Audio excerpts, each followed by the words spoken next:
TV obedo tongwang jowi achiel manyal gidi mobedo e romo mago mokelo kanyakla ute mag fwambo mowuok e pinje ma oko. Gi seche giendi kapok odhi nyime abiro loso mana kod jakom ute mag fwambo mowuok e pinje ma oko Kennedy Wandera mondo miyo mana mathoth mutende kod twak mwasebedo godo. Asante sana kwa kuongelesha Ramogi TV. Utapata fursa ya kutuelezea kwamba mkutano wa IEBC pamoja na waandishi na vyombo vya habari kutoka nchi za nje imeendelea namna gani, na huenda umepata nafasi ya kupata majibu ya maswali uliokuwa nao hapo awali? Naam, maswali yamekuwa mengi lakini japo tume imejaribu kuzungumzia hayo maswala, labda tunaweza kusema kwamba kwa kiasi fulani wameajibu, hasa unapoangalia swala linalohusu uaminifu ndani ya tume yenyewe.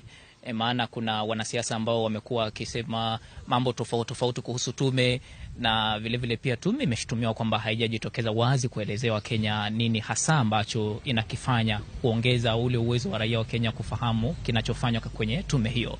Kwa hivyo kwa kiasi kikubwa wamejaribu kuelezea hayo maswala, lakini vile kuna swala ambalo bado ni kizungumkuti kwa sababu tume haijaelezea hasa kuhusu raia watatu wa Venezuela, na vile vuta ni kuvute kati ya tume na polisi kuhusu raia hao, na vile zile stakabadhi za uchaguzi ambazo zinaaminika kuwa kwenye kasha la raia mmoja wa Venezuela. Kama mwenyekiti wa muungano huu ambao umepata nafasi ya kujadiliana na tume wa uchaguzi IEBC, wamesema kwamba mtakuwa na nafasi ya kujumuisha zile tukio kutoka polling center. Hili swala lote bado lina changamoto kubwa, si haba, ambazo watu wengi wangepata nafasi ya kupata kuelezewa. Naam, ni swala ambalo limekuwa na utata, lakini labda kwa tume kueleza kwamba sasa vyombo vya habari vina uwezo wa kupeperusha matokeo jinsi yanavyotoka kwenye vituo vya kupigia kura, nafikiri ni swala muhimu sana, kwa sababu kuna nchi katika bara la Afrika hata huwezi kupeperusha matokeo hayo, lakini sasa vyombo vya habari vitakuwa na uwezo wa kupeperusha kutoka katika vituo vya kupigia kura. Lakini swala ambalo labda litakuwa hapo ni kwamba tume imepatia vyombo vya habari nafasi ya kutangaza matokeo hayo, na vyombo vya habari hivyo vitakuwa vinatangaza jinsi tume ilivyoeleza. Lakini sasa ikionekana labda ikija ikawa kwamba tume imetangaza visivyo na vyombo vya habari pia vimebeba hivyo, sasa nani atakayelaumiwa hapa? Je, vyombo vya habari vitakuwa sehemu ya matatizo ya IEBC, ama vyombo vya habari vinaweza kujitoa na vikasema kwamba la, tulikuwa tunapeperusha jinsi tulivyokuwa tumepewa na IEBC? Asante. Kwa sekunde 30 ili nikupe muda upate kopo la maji kama wenzako. Mwenyekiti wa IEBC Wafula Chebukati amesema wazi kwamba atatoa matokeo la ule ambaye atakuwa mshindi katika kinyang'anyiro wa urais peupe mchana. Uacha wapi hili swali? Nafikiri ni swala zuri, kwa sababu hutaki kuamka usiku saa 9 saa 8 unaambiwa kuna pale breaking news kwamba huyu ndiye mshindi.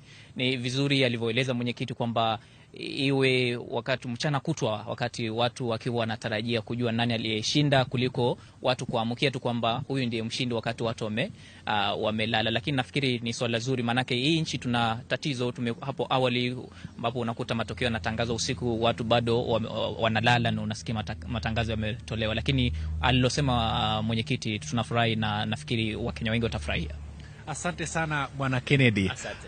Emmanuel, mago gin moko kuom weche ma osebedo kadhi nyime ka kod ute mag fwambo mawuok e pinje ma oko mokelo kanyakla DW, VOA kachiel kod mamoko mosebedo kaneni kod penjo manyal gidi kachiel kod kata mana tong wang' jowi mar Ramogi TV. Mano kala papla ma menendo nyong'weche bomas mar Kenya kaendi nikech wantiere apaya mare en ni kit twak makedo kod mani oweyo ka duol mar IEBC ochiwo ler mathoth motende kod ikruok mosego mokelo kanyakla kata mana lai mibitigo e lando duoko.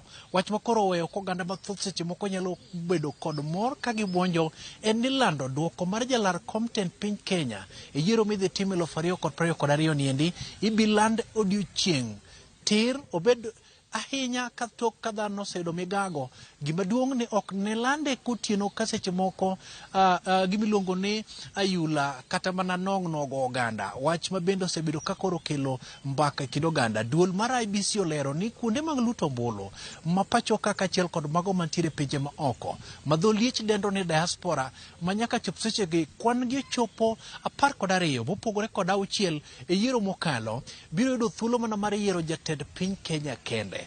Momoko mabende oyienegi yiero jatend piny Kenya en ute mag ang'ech mabende seche moko nyaka chop sechegi ndi osepuodhi ni biro luto ombulu. Moko mabende IEBC olieko ni kuonde mag luto ombulu mantiere pinje ma oko kelo kanyakla pinyno mar Canada, United Kingdom, Qatar e kinde mamoko mabende biro yudo thuolo no bende luto ombulu mar yiero jatend piny Kenya.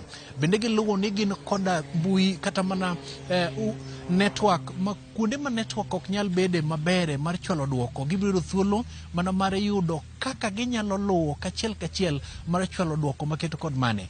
Gima gikino ne giwigi malich mokalo Wachifula Chebukati wacho ni onge duoko mibiro or e yor ote machuok kata text ni duoko duto biro kokalo e mbui. Ikruok maketo kod mane oneno ka ute mag fwambo bende nigi thuolo mana mar loso wechegi manyien kendo bende ketogi e rang'iny makoro inyalo chwal gi ute mag fwambo mondo japiny oyudo duoko matimore gi sechego kata matucho gi sechegi makelo thuolo bedo e kind IEBC kachiel kod ute mag fwambo e rang'inyno mamalo.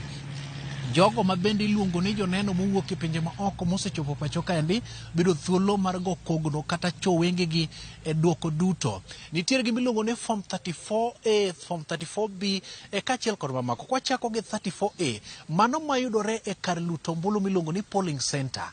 Kasto toke to biro sudo kodhi e constituency makendo koro duoko mowuok e kuonde mag luto ombulu itero e kar chung' od bura ma bedo kanyo kaka Form 34B ibiro tigo ka koro ichwale nyaka National Tallying Center kama bende gibiro tiye kod gimiluongo ni form mar 34C ema koro ibiro tigodo mar chwalo tas mar ng'atno moyombo e kom mar jatend piny Kenya, mano en 34C. Magi mana moko kuom ikruoge ma bende duol mar IEBC olero ni ute mag fwambo mowuok e pinje ma oko kachiel kod jofwambo ma bende ndiko katiyo ne riwruoge moko mag piny owacho opogore mar chiwo ler mathoth.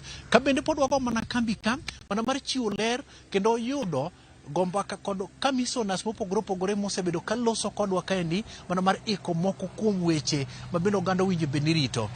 Jopiny ni kod ratiro mar biro luto ombulu mana kaka oseketi gi katiyo pacho kaendi kendo duol mar IEBC kotelne kod Wafula Chebukati olero ni gitimo ikruok ma wiye mar neno ni gik moko dhi kare. Kama wantiere kaniendi nitiere kaka kenge moseketi kanyono ma jofwambo biro bede, joneno biro bede kachiel kod kamisonas mago mariwo ombulu to kendo kuondego mag kwanyo simbe mogo kata ong'we yamo ma bende tol moywane IEBC kidwaro ka jopiny dwaro mathoth motende kod yiero maket kod mane. Koro waikoni gi ka mondo mi ang' waliekni gi duto ochinge manuel aduoki nyaka studio pono ni in kod penjo motende kod chenro madhi kaniendi wabiro ikoni mondo walosnigi kowuok Bomas of Kenya kama kuma ga IEBC dhi nyime kod timo ikruoge to nyaka chop sechegi ni kodong' juma chiel to ganda dhi e debe gin ang'o gini mosetim gin ang'o gini mosedong'. Mana e Ramogi TV ka ema biro yudo weche kapok kuponi pok olande kod Ramogi TV to pok otimo Chieng' Emmanuel.